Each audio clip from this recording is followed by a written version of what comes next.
ഓം അമൃതസദ്ഗുരവേ നമഃ. ഓം തേജസേസ്തു നമോ ധേനുപാലിനേ ലോകപാലിനേ രാധാപയോധരോത്സംഗശായിനേ ശേഷശായിനേ. എല്ലാവർക്കും നമസ്കാരം. ഇത് ലളിതാ സഹസ്രനാമത്തിൻ്റെ തുടർച്ചയല്ല. ലളിതാ സഹസ്രനാമം അത് തുടർന്നുകൊണ്ടേയിരിക്കും. അതിൻ്റെ 1000-ാമത്തെ നാമം വരെ അത് വ്യാഖ്യാനിച്ച് തന്നെ പോകും. ഇത് മറ്റൊരു പരിപാടിയാണ്. നമ്മുടെ ഹിന്ദുമതത്തിൻ്റെ അല്ലെങ്കിൽ സനാതനധർമ്മത്തിൻ്റെ സൈദ്ധാന്തിക തലം, ഓരോ സിദ്ധാന്തങ്ങളുണ്ട്.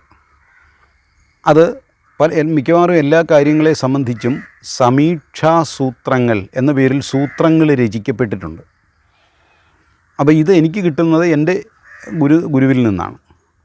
ആദ്യം ഞാൻ ധരിച്ചിരുന്നത് ഇത് കേരളത്തിലെ എല്ലാവർക്കും അറിയാം എന്നായിരുന്നു. പക്ഷേ പിന്നീട് മനസ്സിലായി ഇത് എൻ്റെ ഗുരു അദ്ദേഹത്തിൻ്റെ ശിഷ്യന്മാർക്ക് പഠിക്കാൻ വേണ്ടി ഉപയോഗിച്ചിരുന്ന സൂത്രങ്ങളാണ് എന്നാണ്. സൂത്രങ്ങളെന്ന് പറഞ്ഞാൽ ഇംഗ്ലീഷിലെ അഫോറിസംസ് എന്ന് പറയുന്ന സൂത്രവാക്യങ്ങൾ, ചെറിയ ചെറിയ സൂത്രങ്ങൾ. അധാതോ ബ്രഹ്മ ജിജ്ഞാസ, ഇതൊരു സൂത്രമാണ്. അഹിംസ പ്രതിഷ്ഠായാം തത് സന്നിധവും വൈരത്യാഗ, ഒരു സൂത്രമാണ്. അപ്പോൾ ഈ സൂത്രത്തിൻ്റെ വ്യാഖ്യാനം നോക്കുമ്പോഴാണ് നമുക്കതിൻ്റെ അർത്ഥം ക്ലിയറായിട്ട് മനസ്സിലാകുന്നത്. ഇത് കാണാതെ പഠിക്കാൻ വളരെ എളുപ്പമാണ്. അപ്പോൾ ഇങ്ങനെയുള്ളതാണ് സമീക്ഷാസൂത്രങ്ങൾ. അപ്പോൾ ഇത് പല വിഷയങ്ങൾ, ഈശ്വരൻ, ആത്മാവ്, പുനർജന്മം, മോക്ഷം, ഇങ്ങനെ ഒരുപാട് വിഷയങ്ങളെ സംബന്ധിച്ചുള്ള സമീക്ഷാസൂത്രങ്ങളുണ്ട്.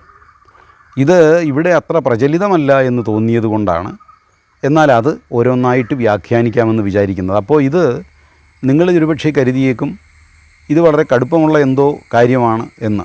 അല്ല, ഇത് നമുക്കിപ്പോൾ വളരെ അത്യാവശ്യമായ സാധനമാണ്. സനാതനധർമ്മത്തിൻ്റെ അടിസ്ഥാന സിദ്ധാന്തങ്ങൾ. ഈശ്വരനുണ്ടോ? ഉണ്ടെങ്കിൽ എവിടെയാണ് ഇരിക്കുന്നത്? ഈശ്വരൻ്റെ ഗുണകർമ്മ സ്വഭാവങ്ങൾ എന്താണ്? അതുപോലെ ആത്മാവുണ്ടോ? ഉണ്ടെങ്കിൽ അതിൻ്റെ ഗുണകർമ്മ സ്വഭാവങ്ങൾ എന്താണ്? അതുപോലെ പുനർജന്മമുണ്ടോ? ഉണ്ടെങ്കിൽ അതിൻ്റെ സ്വഭാവം എന്താണ്? മോക്ഷത്തിലേക്ക് നയിക്കുന്ന മാർഗങ്ങൾ എന്തൊക്കെയാണ്? മോക്ഷമെന്ന് പറഞ്ഞാൽ എന്താണ്? ഇങ്ങനെ ഒട്ടേറെ അടിസ്ഥാന വിഷയങ്ങളുണ്ട്. അത് നമ്മൾ മനസ്സിലാക്കിയിരിക്കണം. അതുപോലെ പ്രധാനപ്പെട്ടതാണ് ഗംഗ. എന്തിനാണ് ഗംഗയെ ആരാധിക്കുന്നത്? ഗീത, പശു, ഗൗ, ഗംഗ, ഗീത, ഗുരു, ഗായത്രി. പിന്നെ അടുത്തതാണ് ബ്രഹ്മചര്യം, ഗാർഹസ്ഥ്യം, വാനപ്രസ്ഥം, സന്യാസം, ഈ 4 ആശ്രമങ്ങൾ. അപ്പോൾ ഇതിനകത്ത് ഇപ്പോൾ അത്യാവശ്യമായി നമ്മൾ അറിഞ്ഞിരിക്കേണ്ടത് ഒരുപാട് തെറ്റിദ്ധാരണകളുള്ള 2 കാര്യങ്ങളാണ്: ബ്രഹ്മചര്യവും ഗാർഹസ്ഥ്യവും.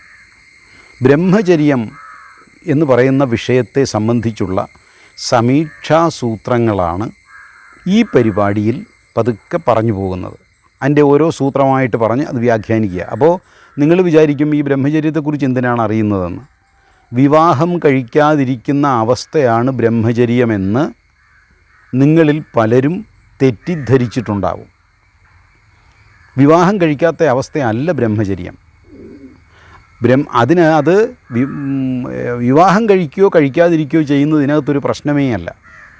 അത് കാര്യം ഞാനിത് പറഞ്ഞു കഴിയുമ്പോൾ നിങ്ങൾക്കത് മനസ്സിലാവും. ബ്രഹ്മം എന്ന വാക്കിന് 2 അർത്ഥമുണ്ട്.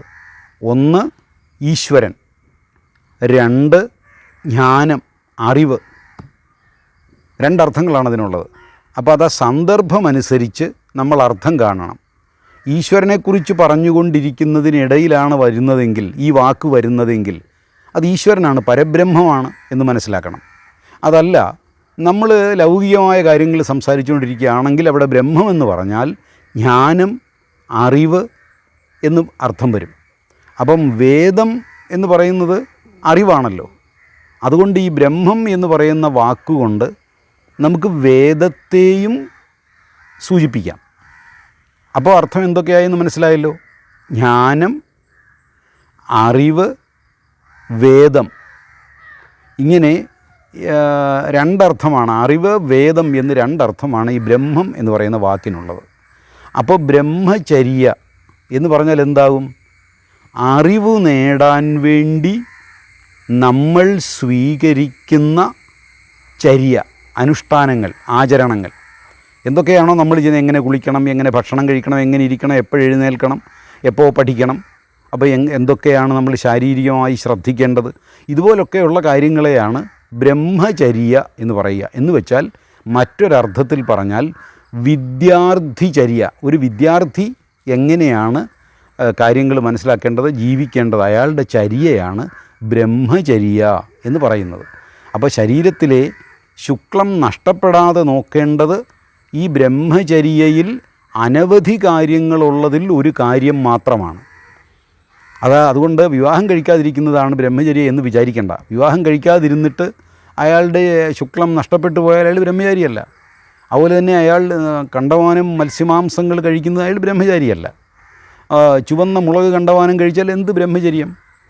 അപ്പോൾ ബ്രഹ്മചര്യത്തിന് അതിൻ്റേതായ ചില നിയമങ്ങളുണ്ട്. അപ്പോൾ ആദ്യത്തെ നിയമം, അതായത് ജ്ഞാനം നേടാൻ ശരീരത്തെയും മനസ്സിനെയും തയ്യാറാക്കുന്ന ചര്യകൾക്ക് പറയുന്ന പേരാണ് ബ്രഹ്മചര്യം.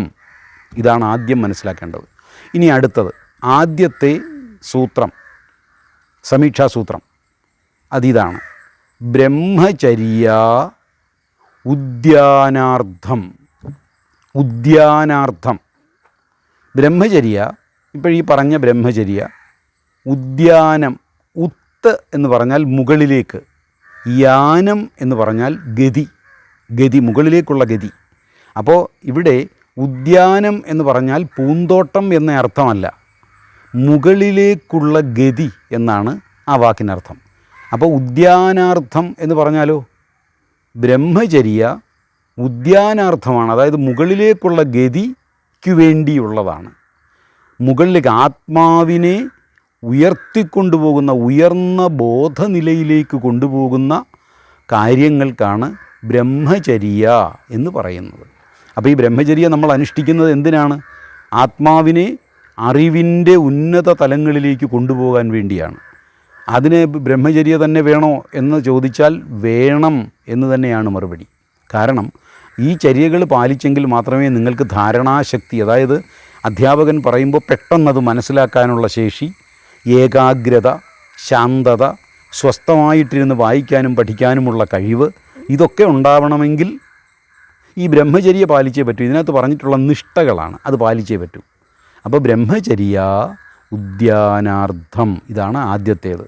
അപ്പോൾ എന്തിനാണ് ബ്രഹ്മചര്യ എന്ന ചോദ്യത്തിൻ്റെ ഉത്തരം ഇവിടെ തന്നു കഴിഞ്ഞു. അടുത്ത സൂത്രം, ബ്രഹ്മേണ പരബ്രഹ്മം വേദം ജ്ഞാനമിതി. അത് നമ്മളിപ്പോൾ പറഞ്ഞതാണ്.